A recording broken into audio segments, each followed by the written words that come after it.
Oh, shit. Do we need to have a little chat? Okay, update time about the story about Bruna Ferreira, Caroline Leavitt's nephew's mom. Okay, here are a few details that I feel like you may not have heard about, and boy, are you going to want to hear these.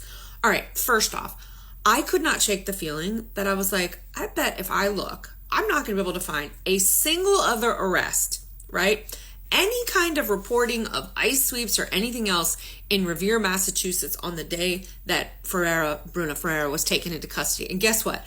Couldn't find a single instance, not a mention in any post from any immigration, nothing in the area on the entire day. So that would make her the only documented case. Well, that's random, right? So we have no sweeps, no multi-person raids, no cluster of detentions, no local news flagging ice in the area, none of that. Just her arrest and detention. Okay, point number 2. Back in 2014, Bruna personally chose Caroline Leavitt to be her son's godmother. So in case I didn't say that correctly, Caroline Leavitt is this boy's godmother, all right?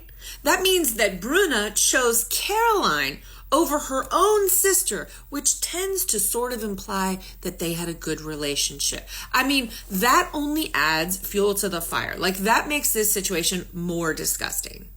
And this third detail is just too much for me. Just a few weeks before she was arrested, Bruna was seen at a football game, like a soccer game, with her son and the Leavitts, all standing there together cheering on the boy. I mean, so let's not play like there was a bad relationship. These people were clearly co-parenting together. The more I hear about this story, I mean, like, you think you can't unlock new levels of disliking this administration or specifically Caroline Leavitt, and then you're like, key found, new level unlocked. And I just thought this was a fun little fact. So I guess it was like back in 2014-ish. They were living together. That's Michael Leavitt, Caroline Leavitt's brother, and Bruna back in 2014. He suddenly like won $1 million on like some DraftKings bet or something like that or whatever. And then right after that, their relationship broke off. I don't know. I just thought that was interesting. Thought I'd throw it in there. Last point for you overachievers who stuck around for the end of the story. I am so tired of them calling her a criminal illegal alien. The girl came here when she was 6 on a tourist visa with her parents.